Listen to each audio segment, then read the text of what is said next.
This is my 38th year at ODY. When I first came here, it was about 60% white, 35% black, and maybe 5% Hispanic. It was dominantly white, and then African Americans started coming over, and then like around 1990s, it transitioned to Hispanics and African Americans, to where in the last few years it's been a lot of Asians included in the population. We all get each other. We all accept each other for who we are. Somali, Arabic, English, Spanish, Burmese, Vietnamese, Korean. It was like really surprising to see like just so many different people and ethnicities and races and different things like that. Like we learn from each other, like their culture, their language, how they have lived, and all that thing. And it's actually helped us widen our views on the world.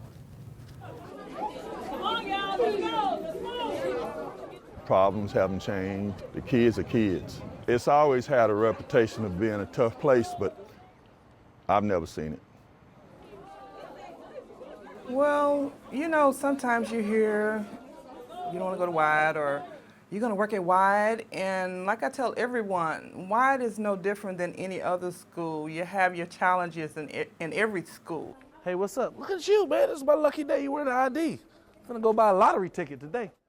You're going to always hear negativity, but I always say it's about how you handle the situations.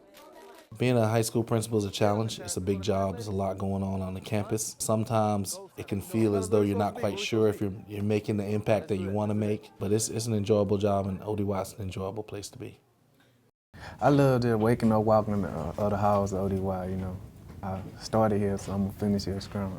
I just like walking the halls of ODY, seeing the teachers, the principal, LAYNE. What's in there? I got like some magic portion in there or something like that. He wanted to see me succeed in life, keep me right and stuff. That's what mostly I like about Mr. LAYNE. Let's clear the hallways, folks. ODY's reputation is being a poor school. Most of it is just folklore, really. Most of it is just people telling people that they've heard this and heard that, and those stories kind of just act like tumbleweed. They just get rolling downhill. But the truth is, ODY is a lot better school than a lot of people think it is. I mean, you're dealing with kids that are coming from pretty significant deficits in terms of finances and their ability to be able to have access to all the other things that we might take for granted. There's some really smart, sharp kids here. Kids that are behind grade levels academically, kids that are behind in reading and mathematics. The things that we're able to do with those kids by the time they matriculate through ODY High School is pretty incredible. I plan to go to the University of Texas at Arlington. UNT. I intend to go to college at TCU. I am going to Texas A&M. I am from Barbados. If someone had told me when I was 17 years old that I'd be principal at ODY High School in the United States, I would have laughed. Major political science and get involved in governments. I want to be a teacher, a second-grade teacher. I want to be pre-med. Because there's this many teachers and we need more teachers. ODY isn't a bad school. We're not a bad group of kids. We got the same dreams and the same aspirations as anybody else. We are Wyatt. We are Wyatt, and we are family. Wyatt is not this building sitting somewhere. It's not some other entity. We are Wyatt.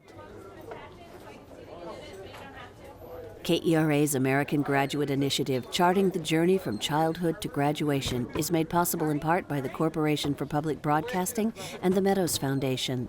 Learn more about race, poverty, and the changing face of schools at kera.org/schools.